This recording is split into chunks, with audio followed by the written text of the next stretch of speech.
It's truly been remarkable. Thank you.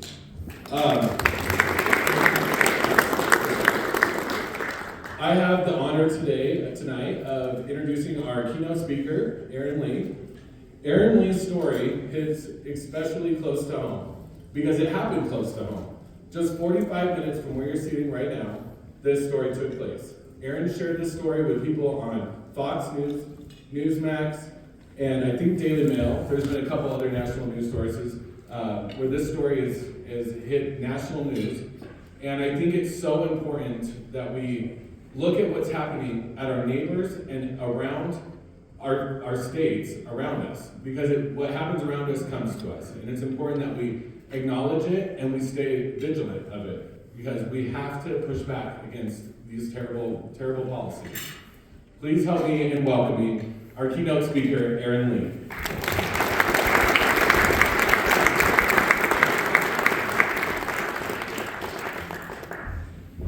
Well, as you heard, I am a mom of 3 from Wellington, which is right over the border, the last stop before Wyoming. And if we're identifying as whatever we want nowadays, I like to say I identify as from South Wyoming. So that should qualify me to use the bathrooms and participate on your sports teams. So prior to May of 2021, I was a pretty sleepwalking parent. I was sending my kids to public school, blindly trusting that they were being taken well care of. And one day I was punched in the face with the reality of what's actually happening in our public schools. So we had just moved to Wellington from Fort Collins. My daughter is a shy, introverted, artistic kid. It was the height of COVID protocol. As you can imagine, in Colorado, we had draconian lockdowns, so the kids were distanced, masked, not able to talk to each other. She hadn't made a single connection with a student her age. And one day, her art teacher asked her to stay after school for art club in the art room. When she got there, she learned that it was actually GSA, or Gender and Sexuality Awareness Club. And the art teacher had invited in an outside activist to talk to the kids.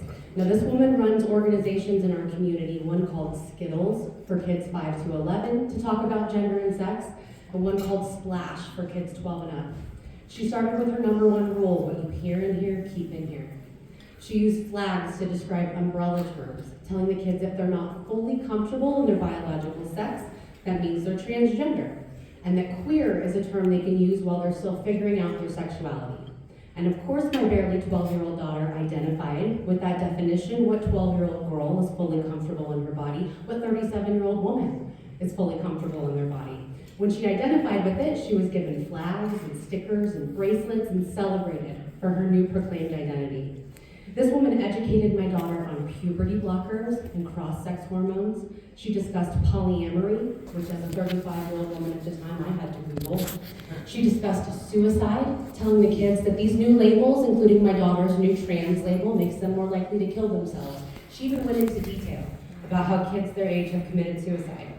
She gave out her cell phone number. She invited the kids to connect with her on Discord and WhatsApp and various teen chat platforms where she knows parents are not monitoring the conversation. And as my daughter left the room that day, her art teacher even pulled her aside and said, "Remember, you don't have to tell your parents." We're really lucky that she came home and we could tell something was off, and she did tell us what happened in the art club that day. But the truth is that she took that label to heart. She was a vulnerable little girl who wanted connection, who wanted to fit in, and this label had brought that for her. And the weeks and months and year that followed this art club incident were really dark and scary for our family. That confusion hit her deep. And it was intentional that we were caught off guard and ill-equipped to help her. At first we ignored it and hoped it would go away. That made it worse. So we did what any rational parent would do: we took her to therapy. And we learned the hard way that in the state of Colorado, they passed 2 laws in 2019. They passed a law that made 12-year-olds the steward of their own mental health care, including being prescribed psychotropic drugs.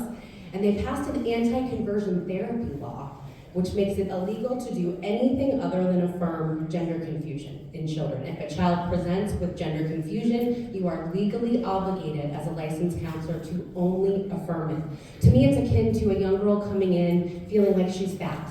She's got anorexia. And the therapist is legally obligated to tell her, yes, you are fat, you should stop eating. It's the same thing that happened with our daughter in those therapy sessions. So that made her worse. She became more confused, which made her more depressed. And about 6 months after the art club incident in December of 2021, our daughter left us a suicide note. Our 12-year-old little girl.